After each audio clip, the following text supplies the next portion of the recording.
Hello, welcome and logical evening to all of you. We are here for discussion of current affairs and GK section for Vidig India Open Mock for CLAT 2026 number 2. आप लोगों ने वायोम number 1 दिया है. You have all seen the discussion. Now it is time for Vyom number 2. इसमें I am here to discuss current affairs and GK section.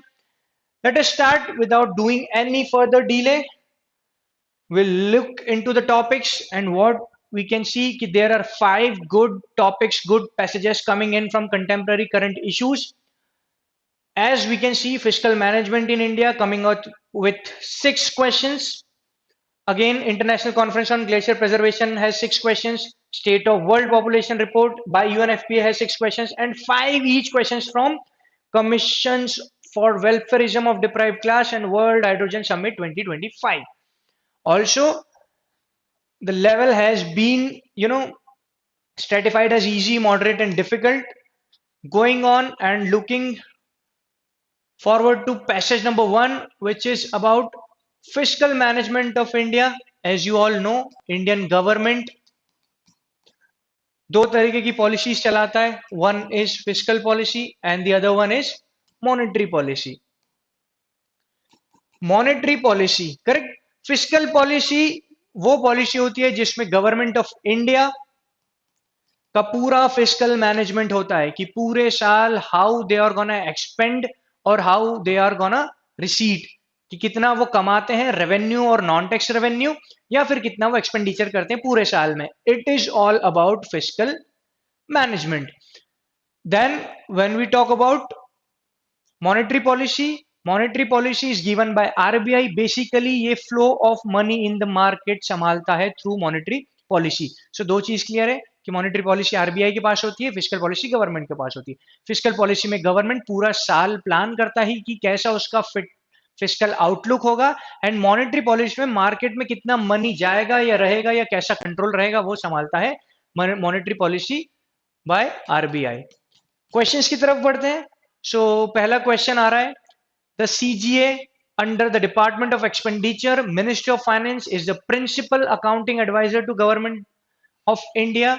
अब ये जो statement based question है, इसमें दो स्टेटमेंट पूछने की उसने कोशिश करी. उसने पूछा कि controller general of accounts of India, controller general of accounts of India जो है वो डिपार्टमेंट ऑफ एक्सपेंडिचर के अंदर रहता है. तो ये पहला फैक्ट चेक करने की कोशिश की. हाँ, बिल्कुल रहता है, और ये डिपार्टमेंट मिनिस्टर ऑफ फाइनेंस में है. करेक्ट.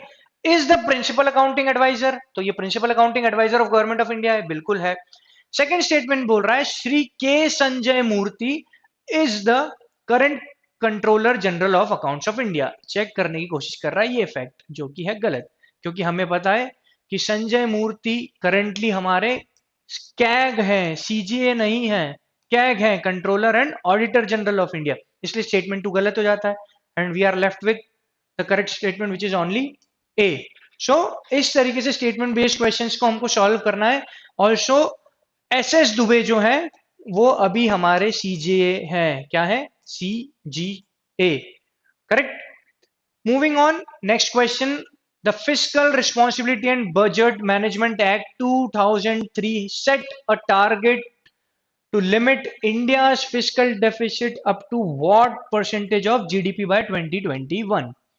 अब देखो, मैंने क्लास में भी डिस्कस किया है, कई बार ये टॉपिक आया है एफआरबीएम से, fiscal responsibility and budget management act, कि ये एक्ट 2003 में जरूर आया था, और इस एक्ट में ये साफ साफ लिखा हुआ था. क्या साफ साफ लिखा हुआ था? कि जो फिस्कल डेफिसिट है उसके टारगेट हमें कितने रखने हैं. उसमें साफ साफ लिखा हुआ था 3% तक हमें टारगेट रखने हैं. हालांकि हम इसको टाइम टू टाइम रिवाइज करे हैं, हम इसको अमेंड किए हैं. 2018 में भी ये एफआरबीएम एक्ट अमेंड हुआ है, और तब भी जो टारगेट ईयर है वो 21 कैलकुलेट हुआ था, पर 3% फिस्कल डेफिसिट रखने की बात हुई थी. याद रखना, fiscal responsibility and budget management act की जब जब हम बात करेंगे, एफआरबीएम की जब जब हम बात करेंगे, तो इसमें ऐसा बोला गया है, इस एक्ट में ऐसा बोला गया है कि इंडिया को अलोंग विथ बजट, इंडिया को अलोंग विथ बजट क्या जरूरी निकालना पड़ेगा. ये इस एक्ट में ऑलरेडी लिखा हुआ था. मैक्रो इकोनॉमिक फ्रेमवर्क एक तो निकालना पड़ेगा, मैक्रो इकोनॉमिक फ्रेमवर्क. ठीक है, जो ये एक्ट है FRBM एक्ट, इसमें साफ साफ लिखा है कि जब गवर्नमेंट ऑफ इंडिया बजट को प्लेस करेगी, साथ साथ में उसे 3 और डॉक्यूमेंट प्लेस करने पड़ेंगे। पहला होगा माइक्रो इकोनॉमिक फ्रेमवर्क का स्टेटमेंट, दूसरा होगा medium term fiscal policy statement, medium term fiscal policy statement. ये दो चीजें इसने बोला कि आपको निकालना पड़ेगा। ऑल्सो इन दोनों के साथ साथ फिस्कल पॉलिसी स्ट्रेटेजी स्टेटमेंट भी निकालना पड़ेगा। क्या निकालना पड़ेगा? फिस्कल पॉलिसी स्ट्रेटेजी, क्या निकालना पड़ेगा? फिस्कल पॉलिसी स्ट्रेटेजी का स्टेटमेंट। ये सारे स्टेटमेंट बेसिकली अगर आप कंबाइंड टर्म्स में जानने की कोशिश करोगे तो गवर्नमेंट को यह बोला गया इस एक्ट के थ्रू कि जब जब आप पार्लियामेंट में बजट पेश करोगे आपको साथ साथ में बहुत सारे टारगेट ऑलरेडी डिसाइड करने पड़ेंगे। बेसिकली इनको 6 टारगेट्स को डिसाइड करने की बात करी थी, जिनमें से आपने सुना होगा फिस्कल डेफिसिट, आपने सुना होगा रेवेन्यू डेफिसिट। तो ऐसे बहुत सारे टारगेट जो हैं ये गवर्नमेंट को ऑलरेडी डिसाइड करने पड़ेंगे ताकि ट्रांसपेरेंसी रहे और पूरे साल जो है गवर्नमेंट के पास एक प्रॉपर ऑब्जेक्टिव हो, ताकि हमारा जो डेप्ट है overall we are trying to reduce डेप्ट, कि जब जब आपका फिस्कल डेफिसिट बढ़ेगा तब तब आपको पैसे की कमी आएगी और आपको उधार लेना पड़ेगा। इसलिए अगर हम फिस्कल डेफिसिट ही कम कर देंगे तो उधार भी हमारा कम हो जाएगा। तो इन सब चीजों के लिए FRBM ने बोला। इवन अगर हम अभी की बात करें 24-25 की बात करें तो जो हमने एस्टिमेट लगाया उसमें हमें यह पता चला कि हमने टारगेट जो रखा था 4.8%, जो टारगेट रखा था 4.8% ऑफ जीडीपी रहेगा क्या? Fiscal deficit. और ये टारगेट हमने अचीव किया था। ये 24-25 की हम बात कर रहे हैं, तो हमने ये टारगेट बेसिकली रखा था, करेक्ट, और हमने अचीव भी किया था। ऑल्सो याद रखना कि जब सीजीए की अपन ने बात करी है तो ये गवर्नमेंट के अकाउंट्स को मैनेज करता है। जो हमने पिछले स्लाइड में बात करी सीजीए की, ये सीजीए ही गवर्नमेंट के सारे अकाउंट्स हैं, जो गवर्नमेंट के अकाउंट्स जो हैं उनको ये क्या करता है? गवर्नमेंट के अकाउंट्स को मैनेज करता है और गवर्नमेंट की अकाउंटिंग सिस्टम को मैनेज करता है।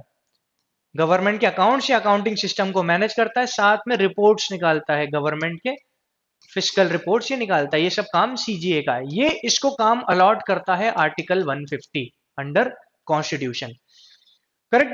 उसके बाद अगर अपन आगे चलें तो मैंने आपको बताया कि ये ऐसे कुछ डेफिसिट होते हैं, आपने ये सुने में होंगे फिस्कल डेफिसिट वगैरह, जो कि होता है total expenditure minus total receipts. मतलब जितना सरकार खर्चा करेगी और जितना सरकार कमा रही है उसका डिफरेंस कहलाता है फिस्कल डेफिसिट। आपने रेवेन्यू डेफिसिट सुना होगा। रेवेन्यू डेफिसिट ये होता है कि टोटल रेवेन्यू का जो हिस्सा सरकार खर्चा करती है, एक्सपेंडिचर करती है, माइनस टोटल रेवेन्यू जो सरकार कमाती है, या टोटल रेवेन्यू रिसिप्ट्स, ये होता है रेवेन्यू डेफिसिट। आपने कुछ और डेफिसिट भी सुने होंगे, इफेक्टिव रेवेन्यू डेफिसिट सुना होगा, ERD। इसमें सिर्फ रेवेन्यू डेफिसिट में से अगर आप माइनस कर दोगे कैपिटल इन्वेस्टमेंट, क्या माइनस कर दोगे? जो आपने कैपिटल इन्वेस्टमेंट किया है, मतलब लॉन्ग टर्म के लिए इन्वेस्टमेंट किया, या कैपिटल एसेट जो आपने बनाए हैं, उससे अगर रेवेन्यू डेफिसिट से कैपिटल एसेट निकाल दोगे तो इफेक्टिव रेवेन्यू डेफिसिट आ जाएगा। फिर अपन बात करें प्राइमरी डेफिसिट की, तो वो होता है fiscal deficit minus interest payment. अगर आप प्राइमरी डेफिसिट की बात करोगे, एक और टर्म आता है प्राइमरी डेफिसिट, वो होता है fiscal deficit minus interest payment, जितना आप इंटरेस्ट पे करते हो लोन पे, तो वो होता है प्राइमरी डेफिसिट।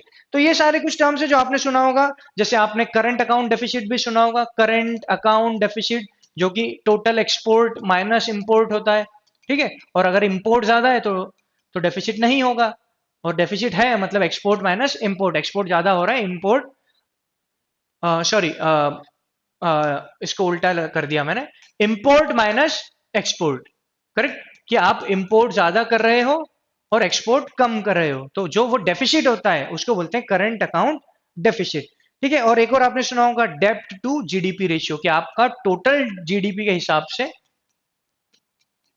कितना डेप्ट है। ये कुछ टर्म्स आपने सुने होंगे जो इंपॉर्टेंट आपको हमेशा दिखते हैं, ठीक है। एंड याद रखना कि एफआरबीएम एक्ट जब आया था उसने लिमिट सेट करी थी 3% के डेफिसिट की, पर हम हर साल, इसी एक्ट ने बोला कि हर साल आपको टारगेट रखने पड़ेंगे फिजिकल डेफिसिट के लिए, इसलिए बजट के टाइम हर साल फिजिकल डेफिसिट के टारगेट रखती है government. Next next up is coming, deficit financing refers to situation where, ये क्वेश्चन पूछ रहा है। Deficit financing refers to situation where the government increases tax to reduce public डेब्ट। तो देखो अब ऐसे जो क्वेश्चन आते हैं ये जनरल डेफिनेशन पूछना चाह रहे हैं या जनरल सेंस अंडरस्टैंडिंग पूछना चाह रहे हैं कि डेफिसिट फाइनेंसिंग क्या होती है। मतलब कि अगर आपके पास कुछ चीज कम है, डेफिसिट है, उसकी फाइनेंसिंग मतलब क्या, तो गवर्नमेंट इंक्रीज करेगी टैक्स टू रिड्यूस पब्लिक डेब्ट। तो ऐसा तो गवर्नमेंट नहीं कर सकती। कॉमन अंडरस्टैंडिंग से कुछ क्वेश्चन सॉल्व होते हैं। क्या गवर्नमेंट ऐसा कर सकती है क्या कि उसको डेफिसिट कम करना है तो एकदम से टैक्स बढ़ा दे? ऐसा हो ही नहीं सकता, क्योंकि टैक्स हमेशा बजट में लिखे हुए आते हैं। जब आप फाइनेंस बिल पास करते हो तो टैक्स बढ़ाना तो ये तो नहीं हो सकता। The government spends less than it's total revenue and it has surplus funds. तो क्या सरप्लस फंड्स होंगे तो डेफिसिट होगा क्या? नहीं, ये स्टेटमेंट डायरेक्ट हमें गलत दिख रहा है।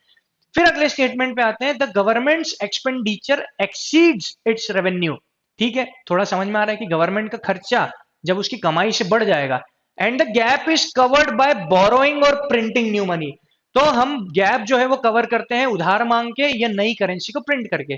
तो हाँ, ये लग रहा है। लास्ट वाला और देख लेते हैं, the government balances it's budget by cutting welfare schemes. तो नहीं, गवर्नमेंट वेलफेयर स्कीम्स को कट करके कभी भी अपना बजट को मैनेज नहीं करती। मतलब हमारे पास क्या आंसर आ जाता है, ये कि डेफिसिट फाइनेंसिंग हमेशा जब होती है जब गवर्नमेंट का एक्सपेंडिचर उसके रेवेन्यू से बढ़ जाता है और उस गैप को कवर करने के लिए गवर्नमेंट या तो पैसे मांगती है या तो नए पैसे छापती है।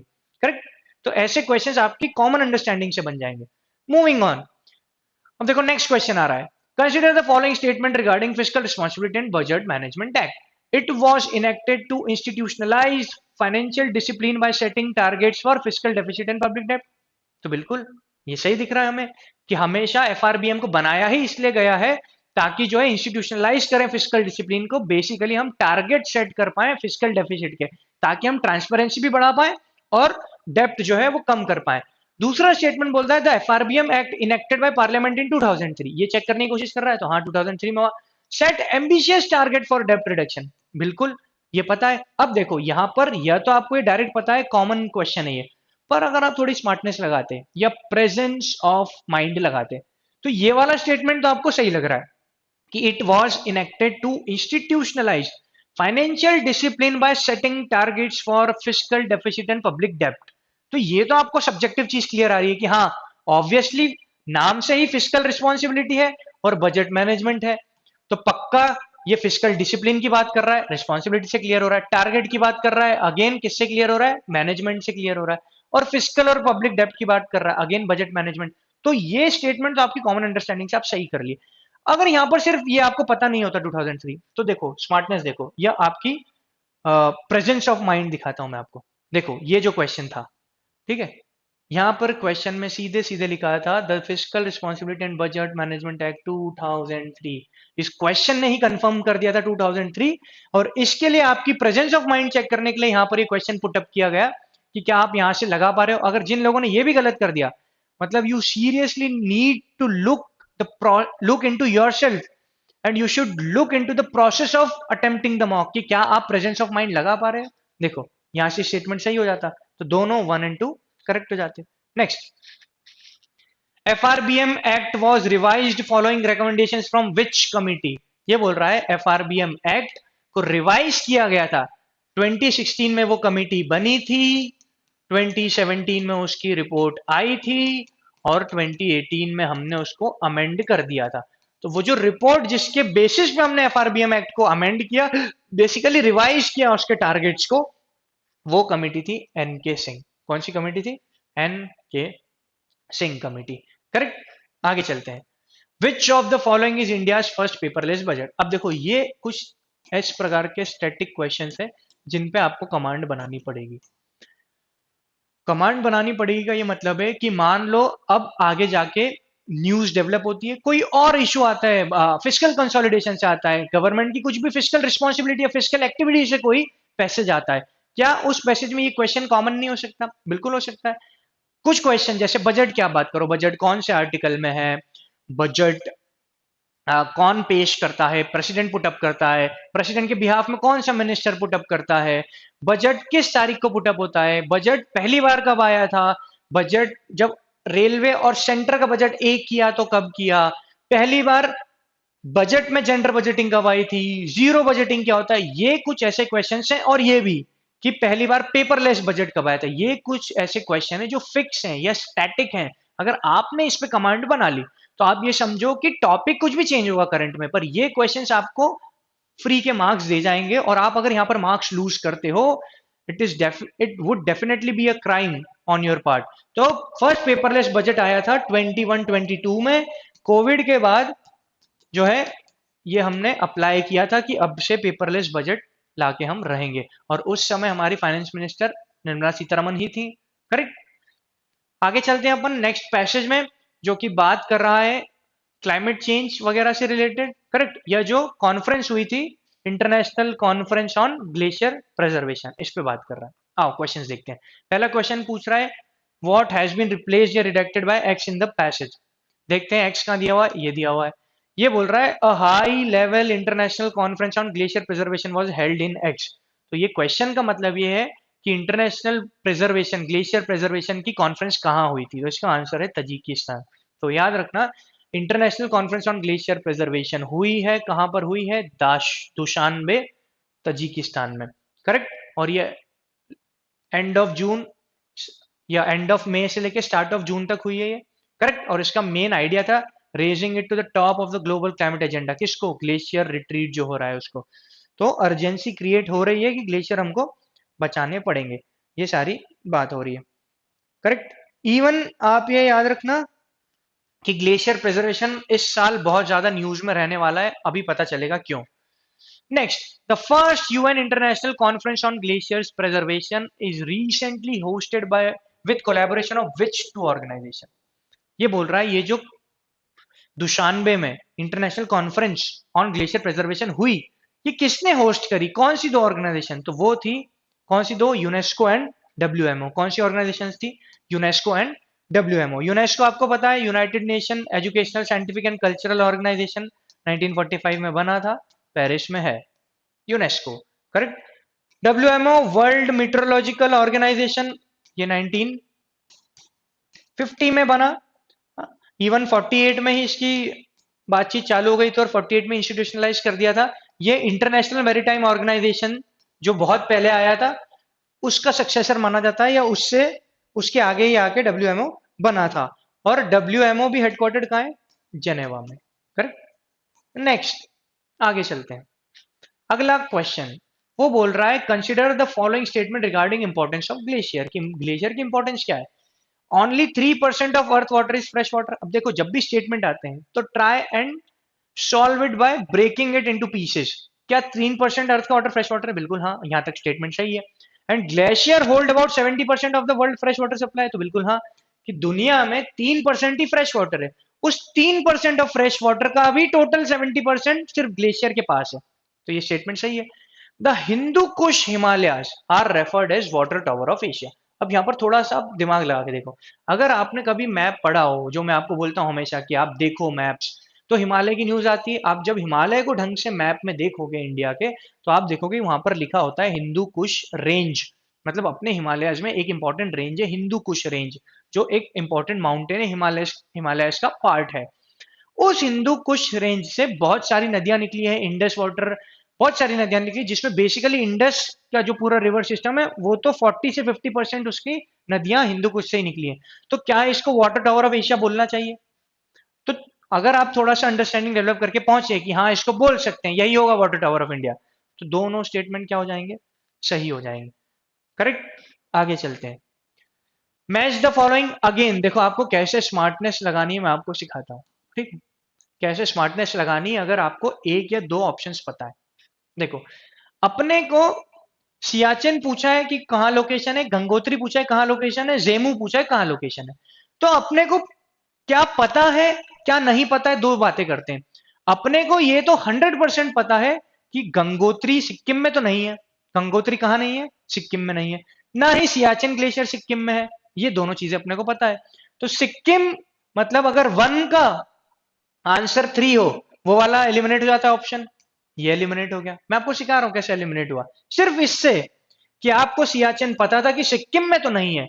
अब आप कंफ्यूज हो सकते हो कि कश्मीर या लद्दाख के काराकोरम में है कि उत्तराखंड में है, नहीं समझ में आ रहा है। पर यह क्लैरिटी थी कि सिक्किम में तो नहीं है। ठीक है, तो आपके कौन से ऑप्शन एलिमिनेट हो गए कि सियाचिन सिक्किम में तो नहीं है, इसने दिया है सिक्किम में, तो ये हो ही नहीं सकता ऑप्शन।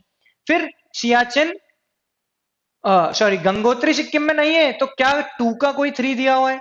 तो अपन 2 का 3 देखते हैं, तो ये वाला ऑप्शन, ये 2 का 3 दिया हुआ है, ये भी एलिमिनेट हो जाता है। मतलब बेसिकली अपन ने 2 ऑप्शन तो यही एलिमिनेट कर लिए। ठीक है, उसके बाद आगे चलते हैं। अपने को ये पता है कि ये दोनों सिक्किम में नहीं है, तो बचा कौन सिक्किम में? जेमू। अगर आप डायरेक्ट ये लगा लेते तो थर्ड का आंसर क्या हो जाता? 3। अब ये देखो, चाहे आप ऐसे एलिमिनेट कर लेते तो आप 2 ऑप्शन एलिमिनेट कर लेते, या आप ऐसे कन्विंस हो जाते कि जेमू तो सिक्किम में ही है, इन दोनों में नहीं है, क्योंकि ये दोनों सिक्किम में तो नहीं है। कौन से? सियाचिन और गंगोत्री। तो बच रहा कौन है? जेमू। तो जेमू तो पक्का सिक्किम में। अगर ये आपने अश्योरिटी आई तो भी 2 ऑप्शन एलिमिनेट होगा, यही 2 बचे। उसके बाद अपन आगे बढ़े। इसके बाद आपका काम है नॉलेज का कि सियाचिन कहाँ है, तो भैया काराकोरम में है, तो आंसर बी दिख रहा है हमें।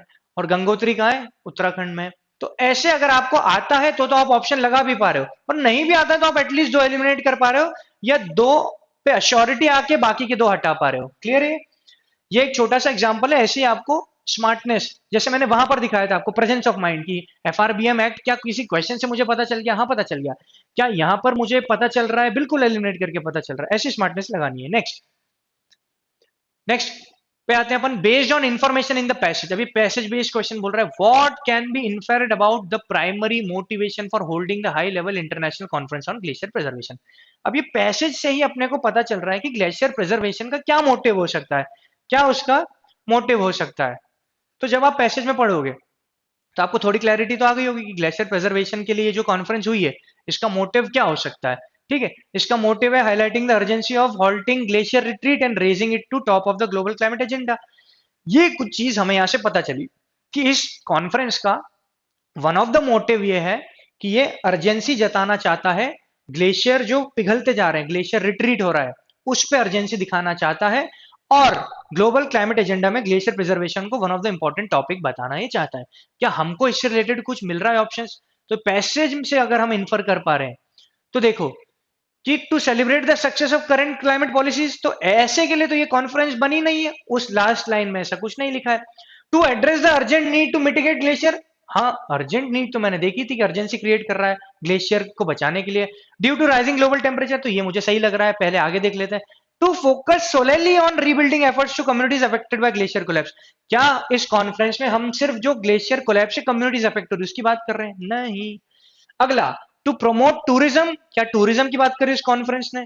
नहीं, उस कॉन्फ्रेंस ने टूरिज्म की बात नहीं करी। बेसिकली हमारा आंसर क्या निकल के आया कि उसने अर्जेंट नीड की बात करी, तो पैसेज से हमने आंसर निकाल लिया क्विकली। करेक्ट, आगे चलते हैं।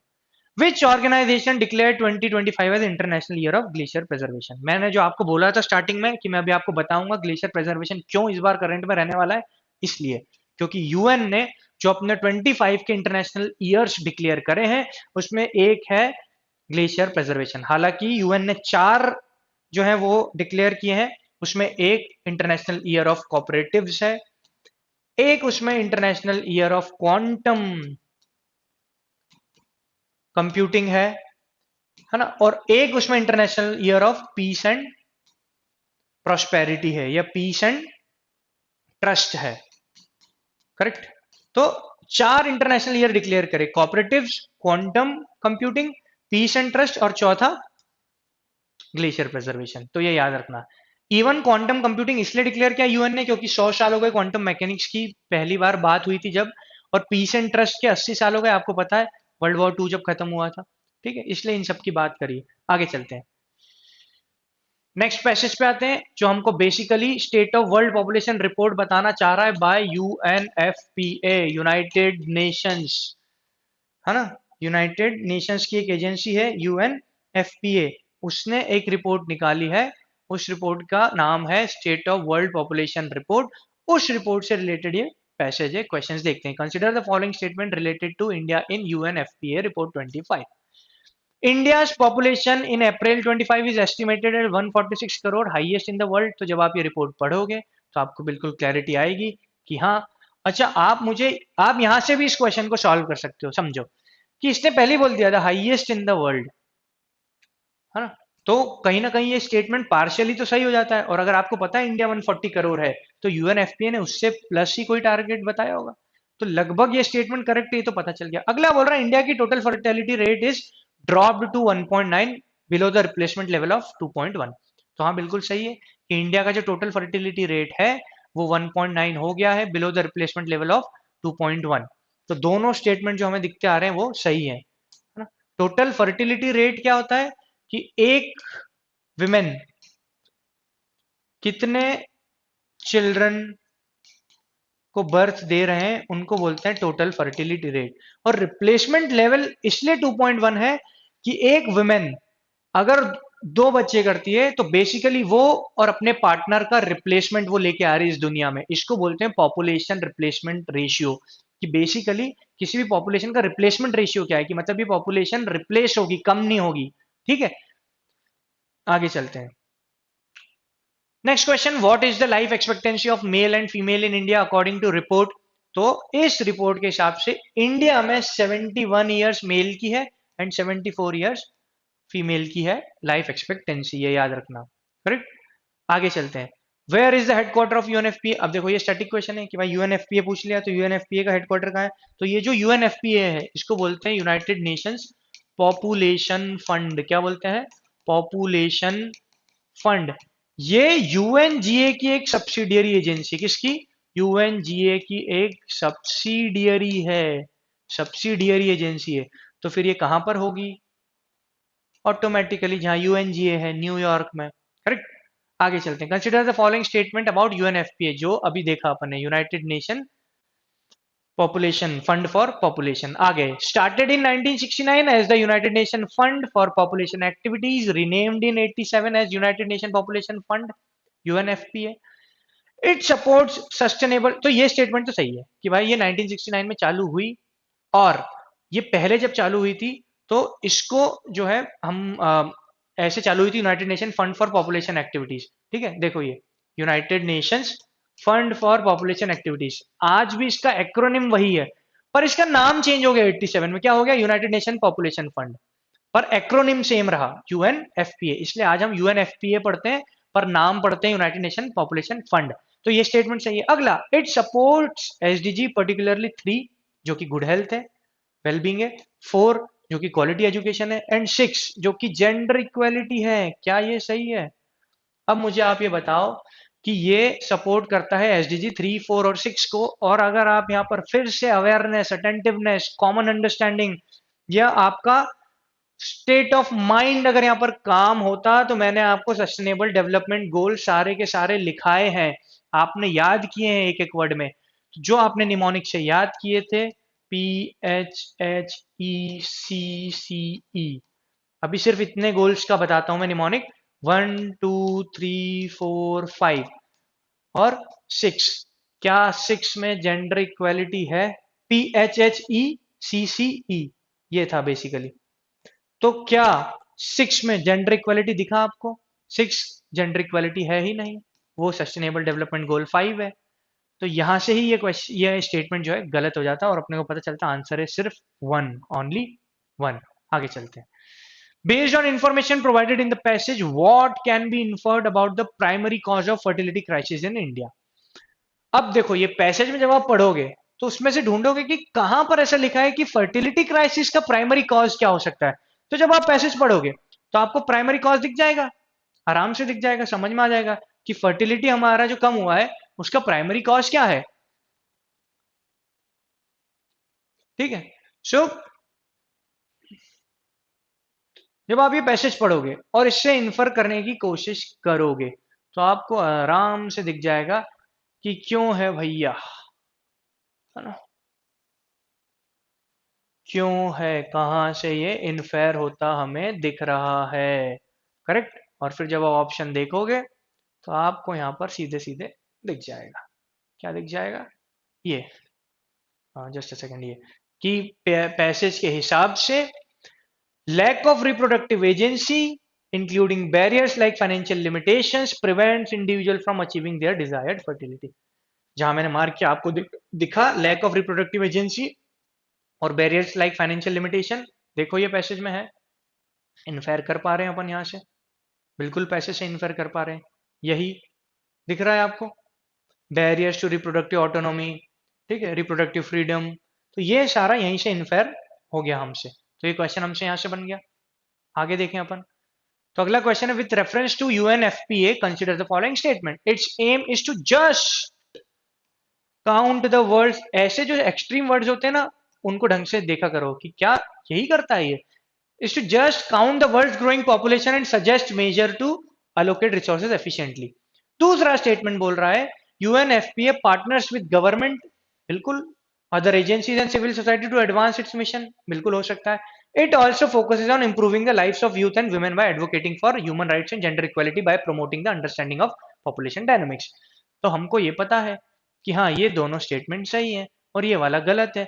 अब ये वाला गलत क्यों है, तो ये देखो स्टेटमेंट वन इसलिए इनकरेक्ट है क्योंकि ये sexual and reproductive health agency है, इसका mission is to deliver a world where pregnancy is wanted, every child birth is safe and even young person potential is fulfilled. क्या ये स्टेटमेंट जस्टिफाई कर पा रहा था, ये बोल रहा था सिर्फ काउंट करना है उसका काम, तो ये स्टेटमेंट इसलिए गलत हो गया।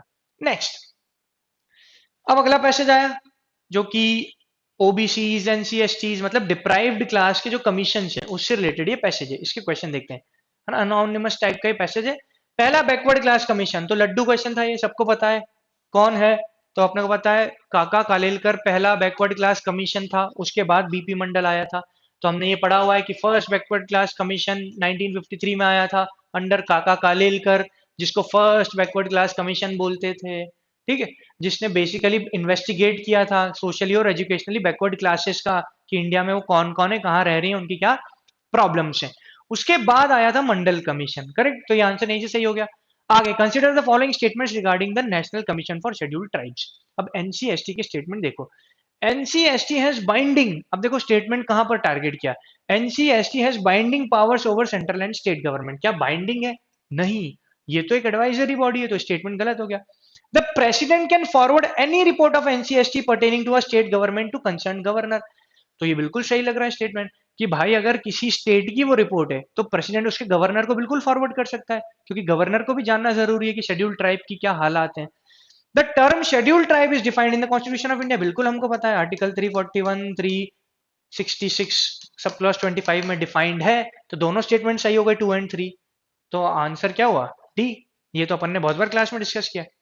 नेक्स्ट, अगला सवाल, which of the following statement is not correct. याद रखना हमेशा कि क्वेश्चन में क्या पूछा है, करेक्ट पूछा है, नॉट करेक्ट पूछा है। मुझे पता है मोस्ट ऑफ यू, आप लोग तो कर लेते हो करेक्ट नॉन करेक्ट, पर कुछ लोगों के साथ हमेशा दिक्कत होती है कि वो करेक्ट नॉन करेक्ट देखना भूल जाते हैं, फटाक से स्टेटमेंट पढ़ लेते हैं और लगा देते हैं, और आपके पास कई बार ऐसा होता है कि नॉट करेक्ट पूछा है आप करेक्ट लगा देते हो, तो ये दिक्कत ना हो इसलिए हमेशा इसको अंडरलाइन कर लिया करो, नॉट करेक्ट, कि इनमें से कौन सा स्टेटमेंट करेक्ट नहीं है।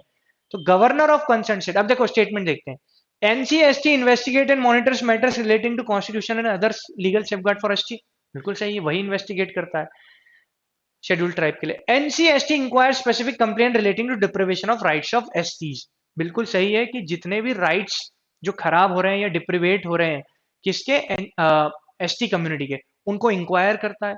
NCST present to president annually and such other time as it may deem fit reports upon the working of those safeguards, बिल्कुल रिपोर्ट भी देता है कि जो safeguards हमने लगाए उनका implementation कैसे हो रहा है। अब ये स्टेटमेंट जो गलत है, governor of concern state has the power to declare a caste और tribe as a scheduled tribe after consulting with chief minister, ये गलत है। याद रखना कोई भी कम्युनिटी को शेड्यूल्ड ट्राइब या शेड्यूल्ड कास्ट डिक्लेयर करने का पावर सिर्फ प्रेसिडेंट के पास है। हाँ, वो रिकमेंडेशन जरूर लेता है गवर्नर से, ये कंसल्ट जरूर करता है गवर्नर से, पर डिक्लेयर करने की पावर सिर्फ प्रेसिडेंट के पास है, गवर्नर के पास नहीं है, इसलिए स्टेटमेंट गलत है। Next, who is the current chairman of backward class, तो बिल्कुल याद रख लेना हंसराज गंगराम अहिर अभी एनसीएसटी के करंट चेयरमैन है। नेक्स्ट ऑन हंसराज गंगराम अहिर, और ये कब आए थे, दिसंबर 2022, तब से यही हमारे एनसीएसटी के प्रेसिडेंट है।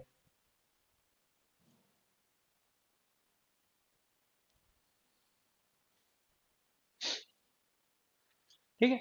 और जब एनसीएसटी की बात करिए तो सॉरी, ये एनसीबीसी की बात करिए, बैकवर्ड क्लास की। और जब हम एनसीएससी की बात करेंगे तो वो किशोर मकवाना है।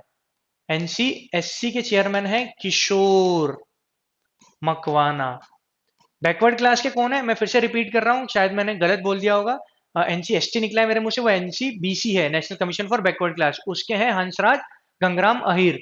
और यहां पर जो लिखे हैं किशोर मकवाना, वो किसके हैं, एनसीएससी के, है ना, national commission for scheduled caste के। और जब एनसीएसटी की बात करेंगे, national commission for scheduled tribe, उसके चेयरमैन है अंतर सिंह आर्य। तो एनसीएससी के ये हुए। और ओबीसी या national commission for backward class के कौन होगा, Gangaram, Hansraj Gangaram Ahir. Next, consider the following statement about national commission for backward classes. The tenure of members and chairman of nbfc is 5 years. ये गलत स्टेटमेंट है, ये थोड़ा आपको पढ़ना पड़ेगा तभी बनेगा आपसे ये क्वेश्चन कि उनका टेन्योर 5 नहीं 3 साल है। The commission consist of 4 members including a chairperson, vice chairperson and other members appointed by president. तो ये भी स्टेटमेंट गलत है। तो इसका आंसर क्या हो जाता है, नीदर वन और टू, दोनों ही स्टेटमेंट सही नहीं है, क्योंकि दोनों स्टेटमेंट क्या है, गलत है। देखो क्यों गलत है, क्योंकि पहले तो 5 साल नहीं है। The chairperson, vice chairperson and members of national commission for backward class each serve a term of 3 years. कितना है, 3 इयर्स है। They are not eligible for appointment, ठीक है, फॉर मोर देन 2 टर्म्स, मतलब 2 टर्म्स तक अपॉइंट हो सकते हैं। The commission consist of 5 members, कितने members, 5 members, chairperson, vice chairperson, 3 other members appointed by president. और यहां पर क्या लिखा हुआ था, 4, इसलिए ये स्टेटमेंट गलत हुआ। मूविंग ऑन, पैसेज नंबर 5, जो कि एक पैसेज है फॉर हाइड्रोजन मिशन, या बेसिकली जो ग्रीन हाइड्रोजन की वर्ल्ड हाइड्रोजन समिट हुई है। तो what has been rejected by X, तो एक्स को अपन ढूंढते हैं, कहां लिखा हुआ है, तो ये दिख रहा है मुझे, ठीक है। ये बोल रहा है speaking at the world hydrogen summit in x, मतलब वर्ल्ड हाइड्रोजन समिट 2025 कहां हुई है, ये क्वेश्चन का मतलब है। तो वो हुई है नेदरलैंड्स में, नेदरलैंड्स में भी वो हुई है रॉटरडैम में। तो याद रखना वर्ल्ड हाइड्रोजन समिट कहां हुई है, रॉटरडैम, नेदरलैंड्स में। आगे बढ़ते हैं, with reference to green hydrogen, ये स्टेटमेंट कंसिडर करो भाई, ग्रीन हाइड्रोजन। और याद रखना मैंने आपको हमेशा बोला, यहां पर अंडरलाइन क्या करो, ये स्टेटमेंट दे या डायरेक्ट पूछे, क्या करेक्ट पूछ रहा है या नॉट करेक्ट पूछ रहा है, करेक्ट पूछ रहा है। Green hydrogen is produced with the help of electrolysis, यहां तक स्टेटमेंट सही है कि हाँ इलेक्ट्रोलिसिस से ही होता है ग्रीन हाइड्रोजन। अगर कोयले या किसी और से बनाएंगे तो ब्राउन हाइड्रोजन या कोई ग्रे हाइड्रोजन हो जाएगा। ग्रीन हाइड्रोजन इलेक्ट्रोलिसिस से ही होता है, जो कि इलेक्ट्रिसिटी से ही जनरेट करी जाती है from renewable sources of energy such A solar and wind. इसलिए इसको ग्रीन हाइड्रोजन बोलते हैं कि आपने रिन्यूएबल एनर्जी बनाई, तो हाइड्रोजन बनाया, तो क्या बनाने के तरीके में आपने कोई कन्वेंशनल तो नहीं यूज कर लिया, या रिन्यूएबल यूज तो नहीं कर लिया, मतलब नॉन रिन्यूएबल यूज तो नहीं कर लिया कोयला वोयला, अदरवाइज क्या मतलब है ग्रीन बनाने का। इसलिए इसको बोलते हैं ग्रीन हाइड्रोजन, कि ये खुद भी ग्रीन है और बनने का तरीका भी ग्रीन है, वो भी सोलर या विंड से बनाते हैं। This ensures no greenhouse gas emission, बिल्कुल यहां तक तो सही है। As the only by product of this process is oxygen, यहां भी सही है। Making it great replacement for carbon emitting fuels, बिल्कुल सही है। दोनों के दोनों स्टेटमेंट सही है। आगे चलते हैं, with the implementation of national green hydrogen mission, India की green hydrogen production capacity is likely to reach at least कितने परसेंट पर एनम। तो ये पूछ रहा है कि जब ये आ गया, कौन आ गया, नेशनल ग्रीन हाइड्रोजन मिशन, तो इंडिया की कैपेसिटी कितनी हो जाएगी। तो इंडिया की हुई है 5 MMT, 5 MMT हो गई है, कितनी हो गई है, याद रखना 5 MMT, million metric tons, 5 million metric tons अब इंडिया की कैपेसिटी हो गई है। In which year green hydrogen certification scheme launch, तो हमने ग्रीन हाइड्रोजन सर्टिफिकेशन स्कीम कब लॉन्च करी है, 2025 में। देखो, जो ministry of new and renewable और सेक्रोसेंट एक्टिविटी, आप हर बार मिनिस्टर याद करोगे या लिखोगे, has formally launch the country's green hydrogen certification scheme on 29 April 2025। तो कब लॉन्च हुई है, 2025 में ही अभी ये स्कीम लॉन्च हुई है, अभी अप्रैल में ही। By which year India vision to achieve energy independence, याद रखना, क्या ये जीरो एमिशन बोल रहा है, दिख रहे हो आप कैसे ऑप्शन एलिमिनेट होंगे। ये बोल रहा है एनर्जी इंडिपेंडेंस कम होंगे, हमने बोला था कि हम 500 गीगावाट बनाएंगे, तो ये ऑप्शन भी एलिमिनेट होते हुए दिख रहा है 2030 तक, यही था 55 टारगेट। अब बच रहा है 47 और 50, एटलीस्ट आप दो तो एलिमिनेट किया, इसका आंसर है 2047। तो ये इंडिया ने अचीव किया है, इंडिया ने टारगेट रखा है अचीव करने का एनर्जी इंडिपेंडेंस बाय 2047, और नेट जीरो का कब रखा है? 2070। ठीक है, तो इंडिया का जो विकसित भारत मिशन है ना 2047 की, हम लोग डेवलप्ड कंट्री हो जाएंगे, उसमें हम एनर्जी इंडिपेंडेंट भी हो जाएंगे 2047 तक। So that's it, this was the discussion on my my part of current affairs and GK. I hope you are all doing good, and keep on revising and completing the current affairs and GK content. Thank you.